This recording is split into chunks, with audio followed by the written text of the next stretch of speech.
حضرت امام مالک کہتے ہیں میں غریب کا بیٹا تھا. اکثر دین پڑھنے والے غریبوں کے بیٹے ہوتے ہیں. امیروں کے بچے ایف ایس سی پڑھتے ہیں, بی ایس سی پڑھتے ہیں, ٹیکنالوجی پڑھتے ہیں. غریبوں کے بچے دین پڑھتے ہیں اور پھر امیروں کو ممبریاں ملتی ہیں. غریبوں کے بچوں کو اللہ ممبر عطا فرماتا ہے, مصلی رسول اللہ دیتا ہے. حضرت سیدنا امام ابو مالک فرماتے ہیں میں غریب کا بیٹا تھا اور میری 6-7 بہنیں, میں اکیلا بھائی تھا. آپ فرماتے ہیں میرے ابا جی فوت ہو گئے. میری امی پکڑ کے مجھے ایک دھوبی کی دکان پہ لے گئی, کہنے لگی اسے کپڑے دھونے کا طریقہ بتا دے, سلیقہ سمجھا دے, یہ بھی ایک چھوٹی سی لانڈری کی دکان کھول لے گا, میری بیٹیوں کا پیٹ پالے گا. دھوبی کہنے لگا ٹھیک ہے, میں 2-3 درہم بھی دوں گا مہینے کے, اور جب کام سیکھ جائے گا تو تنخواہ بڑھ جائے گی. امام ابو مالک رحمت اللہ علیہ فرماتے ہیں میں بہنوں کے لیے روزی کمانے نکلا, میں بیوہ ماں کے سر پہ بوجھ اتارنے کے لیے نکلا, میں غربت کے عالم میں نکلا. رستے میں امام اعظم کا مدرسہ تھا. فرماتے میں وہاں چمکتے چہرے دیکھتا, لیکن اپنی غربت کو دیکھ کے میں آگے بڑھ جاتا, پریشان ہوتا کہ میں کیسے علم حاصل کروں گا. آپ فرماتے امام صاحب مجھے اکثر دیکھتے. ایک دن امام اعظم باہر نکلے, مجھے کھڑے ہوئے دیکھا تو قریب بلایا, سینے سے لگایا, ماتھا چوما. کیا نام ہے؟ میں نے کہا ابو مالک میرا نام ہے. کہا تمہیں پڑھنے کا شوق ہے؟ کہا بڑا شوق ہے. کہنے لگے چل آ جا پڑھا کر, آ جا مدرسے میں پڑھا کر. کہتے میں سارا دن وہاں پڑھتا, گھر سے کام کرنے آتا, سارا دن امام اعظم کے پاس پڑھتا رہتا. مہینہ آیا تو میری اماں کہنے لگی تنخواہ لاؤ. میں نے کہا امی جی تنخواہ تو وہ دے گا جو ڈیوٹی پہ جاتا ہو, میں تو پڑھنے جاتا ہوں. کہتے اماں گھر سے نکلی اور بڑے غصے کے ساتھ نکلی, کہنے لگی مولوی نے میرا بچہ خراب کر دیا, میرا بچہ خراب کر دیا. میں کام پہ بھیجتی تھی, اس نے کس چکر میں ڈال دیا, مسلوں سے بھی کبھی پیٹ بھرا ہے, کام بھی تو کرنے چاہیے نا. کہتے امام اعظم کے سامنے کھڑی ہوئی. امام صاحب بڑے امیر کبیر آدمی, اربوں خربوں پتی, اور پھر اتنے بڑے عالم فقیر, سارا بغداد, سارا کوفہ, سارا مصر سلوٹ کرتا ہے. بی بی آئی اور تیل جملے, عورتوں کا طریقہ ہوتا ہے. کہنے لگی مولوی تیری سفید داڑھی, تیرا اتنا نام, تجھے خیال ہی نہیں آیا, میں بیوہ عورت ہوں, تو نے میرا بچہ خراب کر ڈالا, میری یتیم بچیاں روٹی کہاں سے کھائیں گی, مسلوں سے بھی کبھی پیٹ بھرا ہے. کہتی اتنے سخت جملے کہے, پر قربان جاؤ امام اعظم سنتے رہے اور مسکراتے رہے. کہنے لگے میری غلطی ہے, میری غلطی ہے, میری غلطی ہے, بی بی بھول گیا تھا, غلطی ہو گئی. بی بی کہتے تیری امام صاحب سنتے رہے. جب غصہ اتر گیا تو کہنے لگے اماں تیرا غصہ اتر گیا ہے؟ اتر گیا ہے. کہنے لگے تیرا بیٹا بڑا نیک ہے, تیرا بیٹا بڑا لائق ہے, تو اسے پڑھنے دے. کہنے لگے چپ کر دے مولوی, یہ پڑھے گا تو میں روٹی کہاں سے کھاؤں گی. امام صاحب کہنے لگے مجھے بتائے گی تیرے گھر کا خرچہ کتنا ہے. اس نے ایک لفظ پہ 3 دینار کا, ایک روایت ایسی بھی لکھی ہے بزرگوں نے, کہنے لگی 40 درہم ہے. اور اماں کہتی میں نے جان بوجھ کے زیادہ بتائے, حالانکہ میں کناب کا خرچہ کرتی تھی, لیکن جب کھلا ڈلا کرے تو وہ والا خرچہ بتایا. میں نے کہا 40 درہم خرچہ ہے, تو دے گا؟ تو کہتے امام اعظم کہنے لگے اماں تجھے لینے نہیں آنا پڑے گا, پہلی سے پہلے تیرے گھر میں پہنچ جایا کریں گے, یکم سے پہلے آئیں گے. او بھائیو کہاں استاد ملتے ہیں, کہاں استاد ملتے ہیں, کہاں وہ لوگ ملتے ہیں جو دعائیں مانگتے, التجائے کرتے, پیار کرتے.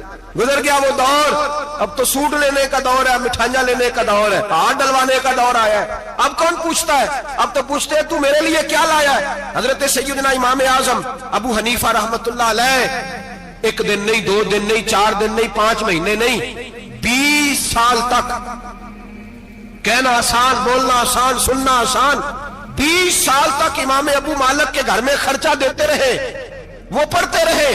اماں کہنے لگی تو میرے بیٹے کو لگا تو لیا ہے, تو پڑھ کے بنے گا کیا. حضرت امام اعظم فرمانے لگے بادشاہوں کے تخت پر بیٹھ کر بادشاہوں کے ساتھ کھانے کھایا کرے گا, ان کے ساتھ بیٹھ کے حلوہ کھائے گا, وقت آئے گا وہ دیکھے گی.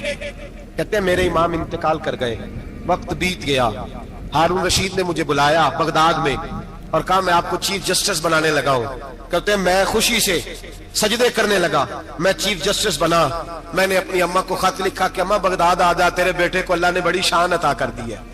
فرماتے ہیں ہارون رشید کی بیوی بڑی اولیاء کی, علماء کی بڑی فرما بردار تھی, محبت کرنے والی تھی. اس نے حلوہ بنا کے بھیجا, کھانا بنا کے بھیجا. ہارون رشید تخت پہ بیٹھ کے کھانے لگا تو کہنے لگا امام صاحب آپ بھی یہیں آ جائیں میرے ساتھ. کہتے ایک کونے میں وہ بیٹھ گیا, ایک میں بیٹھ گیا, بیچ میں کھانا رکھ لیا. اتنی دیر میں میری اماں بھی پہنچ گئی. 2 لقمے کھائے تھے کہ اماں آ گئی. جب اماں نے مجھے تخت پہ بیٹھے دیکھا, ایک یتیم, ایک لاوارث, ایک بن باپ کا بچہ, وہ کل تک جو بہنوں کے لیے 4 دینار نہیں لا سکتا تھا, تخت پہ بیٹھ کے جب روٹی کھاتے دیکھا تو اماں تڑپ گئی, روئی, چیخیں ماری. میں نے کہا اماں کیا ہوا؟ کہنے لگی بیٹا مجھے تیرا استاد یاد آ گیا ہے، اس نے کئی سال پہلے کہا تھا اسے دین کا علم پڑھنے دے، اسے فقیہ بننے دے، یہ بہت آگے جائے گا۔ دیکھ آج اللہ نے تجھے کتنی شان عطا کی ہے۔ کہا بیٹا یہ کمال تیرا نہیں، یہ امام اعظم ابو حنیفہ کا کمال ہے، یہ ان کا کمال ہے جنہوں نے تمہیں یہاں تک پہنچایا۔ میرے بھائی اپنی پوری زندگی حضرت امام اعظم ابو حنیفہ نے۔ آج تو اساتذہ کرام، اساتذہ مجھ سے ایک ٹیچر کہنے لگے حضرت جی دل نہیں لگتا، بے سکونی سی ہے، کچھ بتلائیں۔ تو میں نے کہا کلاس میں کوئی یتیم بچہ ڈھونڈ لیں، کوئی لاوارث بچہ ڈھونڈیں، اس کی وردی اپنے ذمہ لے لیں، کتابیں اپنے ذمہ لے لیں، اس کا خرچہ اپنے ذمہ لے لیں، روز جیب میں ٹافیاں ڈال کے جایا کرے کہ غریب کو دینی ہے۔ پر میں 2 مہینے یہ والا وظیفہ بھی پڑھ کے دیکھے، اللہ آپ کو سکون عطا کرے گا۔ یہ بھی کہنے لگے بڑی ٹھنڈک ہوئی ہے، بڑا سکون ملا ہے، بڑی تابعداری۔ میں نے کہا آپ لفظوں سے سکون چاہتے ہیں، وہ لوگ خدمت کر کے سکون لیتے تھے۔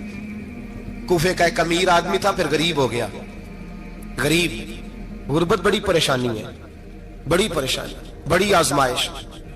غریب بیوقوف اس لیے ہوتا ہے کہ اس کی جیب میں پیسے نہیں ہوتے، غریب مجبور اس لیے ہوتا ہے کہ اس کے پاس ہوتا کچھ نہیں نا، تو ساری آزمائشیں کٹھی آ جاتی۔ غریب آدمی تھا، محنت مزدوری کرتا لیکن پوری نہ ہوتی۔ وہ کہتا ایک دن گلی میں ککڑی بیچنے والا آیا، تو میری ایک بیٹی تھی چھوٹی سی، باقی بچے بڑے تھے، چھوٹی ضد کرنے لگی، کہنے لگی ککڑی کھانی ہے، ککڑی۔ کہتے میں پریشان ہو گیا، دل ٹوٹ گیا، بیٹی نے سوال کیا ہے۔ فرماتے میں نے سوچا کس کے پاس جاؤں، کسی اور کے پاس مجھے سمجھ نہ آیا، میں سیدھا امام اعظم کے پاس چلا گیا۔